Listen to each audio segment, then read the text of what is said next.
Good afternoon, everyone. This afternoon, we're going to have a debate about euthanasia.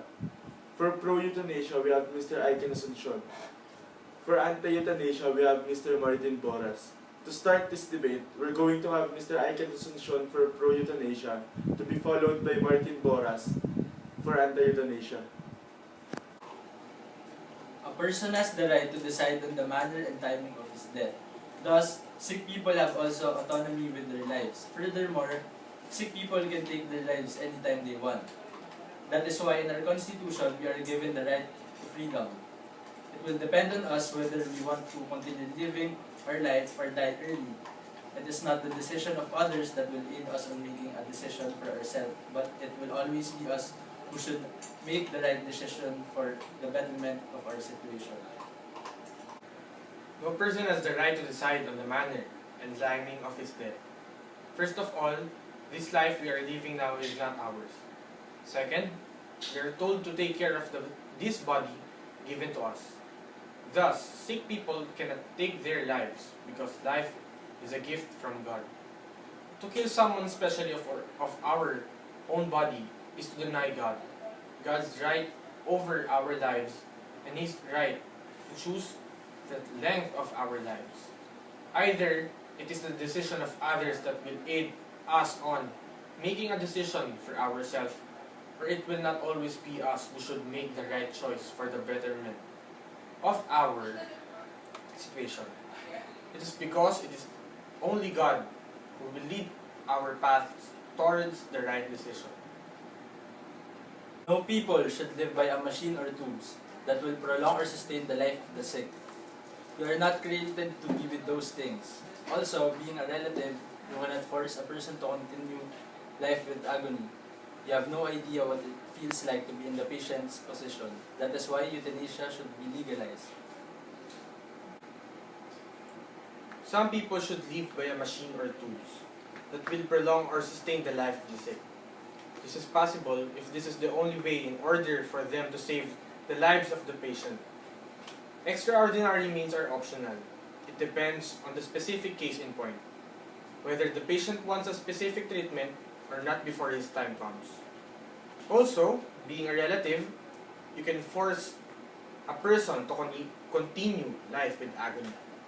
Since what you are concerned with is not his misery, but his hope that everything will be okay at the end of his treatment.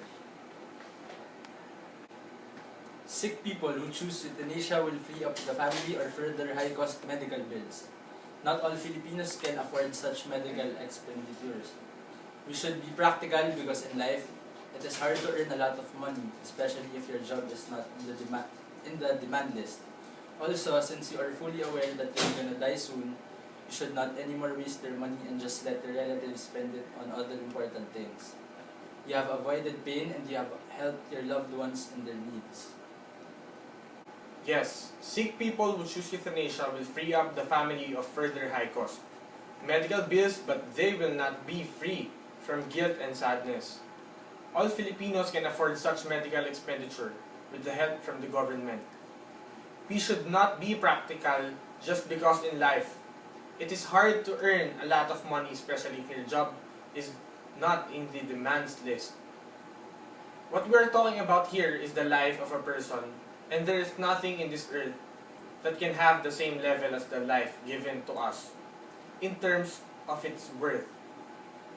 Either you haven't avoided pain or you haven't helped your loved ones in their needs. I think one's presence would be greatly appreciated other than having money. Euthanasia is a way to relieve extreme pain. A person who is terminally ill, his or her quality of life decreases. Thus, his or her end is death anyway. Euthanasia is not a way to relieve extreme pain. The patient's loved ones also have feelings, and they will be greatly affected if the patient will die because they didn't extend more effort to make his situation better. Thus, it didn't lessen the pain a person may suffer with if he has a relative or family who is terminally ill. It is with reference to mercy and compassion. we also need to address the agony of the sick and dying person. The right to life is not a right simply to exist, but it is about trying and making the events of our lives as good as possible. If one will suffer because of his sickness, then it is not making one of the events of his life good.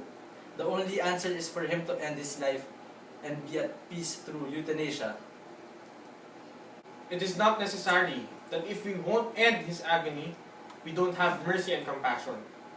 Either the right to life is a right simply to exist, or it is not about trying and making the events of our lives as good as possible.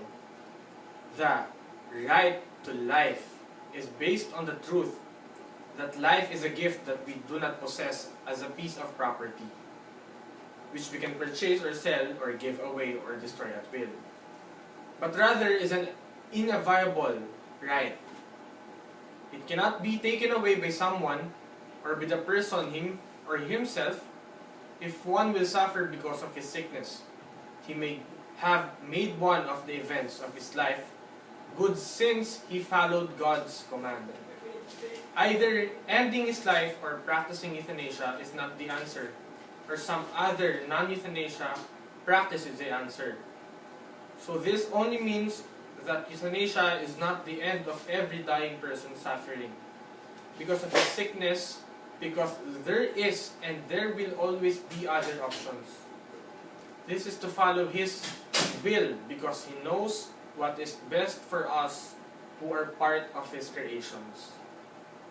Euthanasia frees up medical funds in order to help other people. It follows the principle of beneficence, to do well for the benefit of others by organ donation.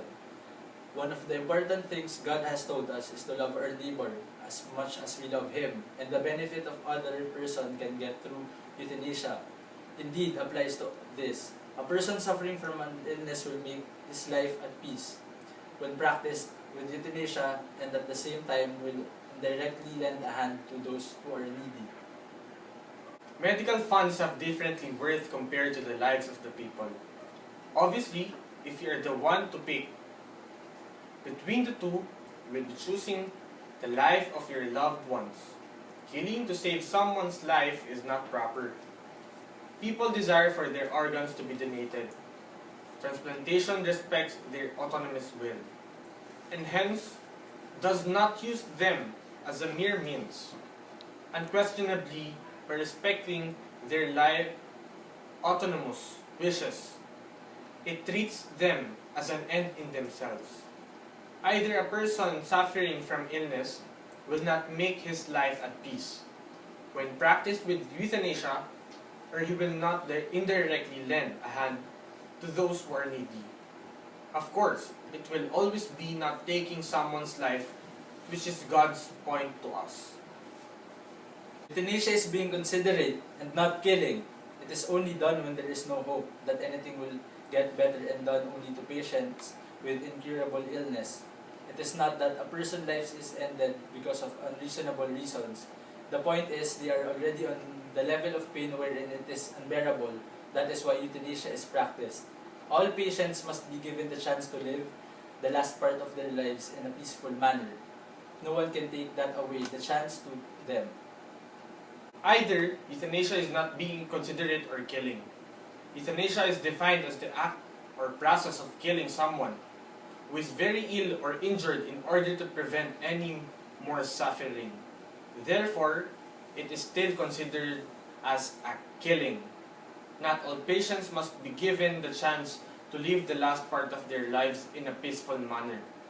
This is because it doesn't depend on our own hands whether we will die peacefully or not. Therefore, someone can take away the chance to them, and that is God who greatly knows what is best for us. Death is the end of every person living in this planet.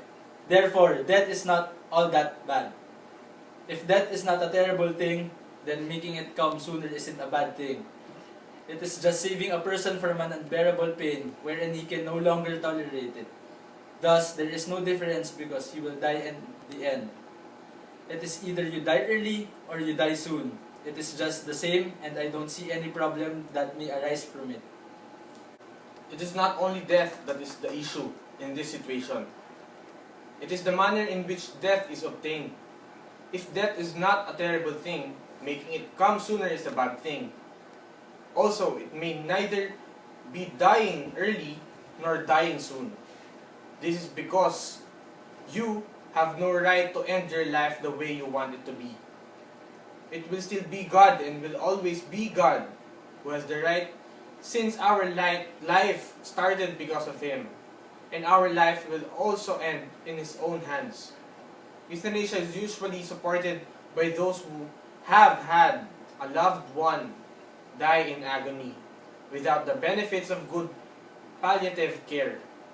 The answer is not to modify the law, but rather improve standards of care.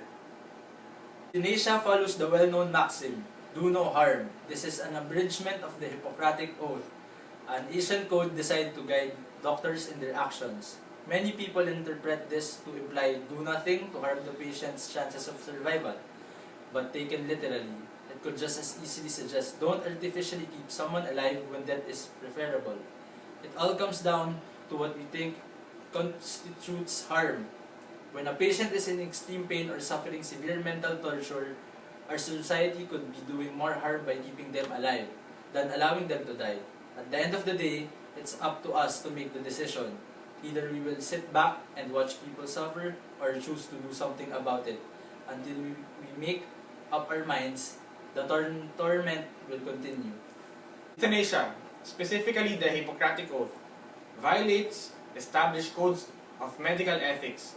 The World Medical Association, in its 1992 statement of Marbella, what is called today as the NZ Medical Association, condemned euthanasia as unethical.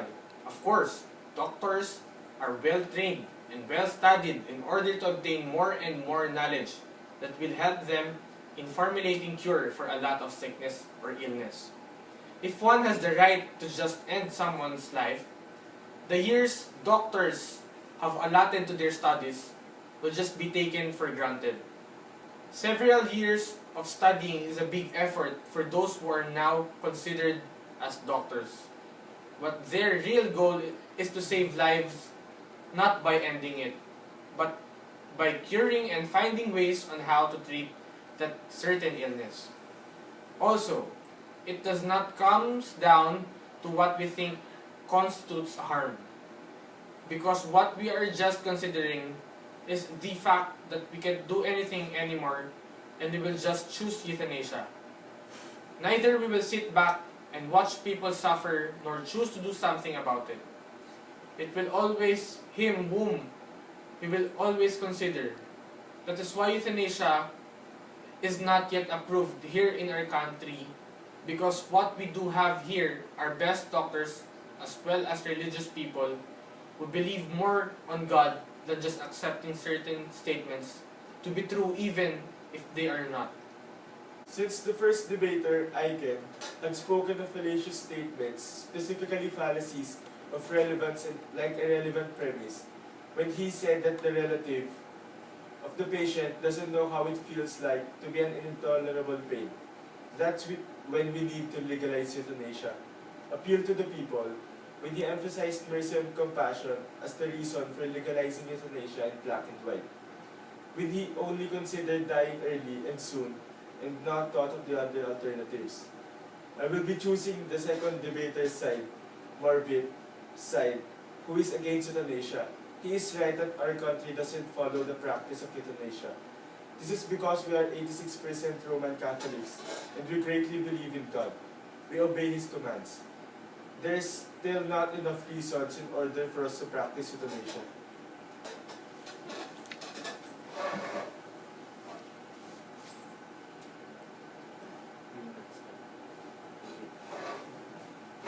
That's all for our debate. Thank you.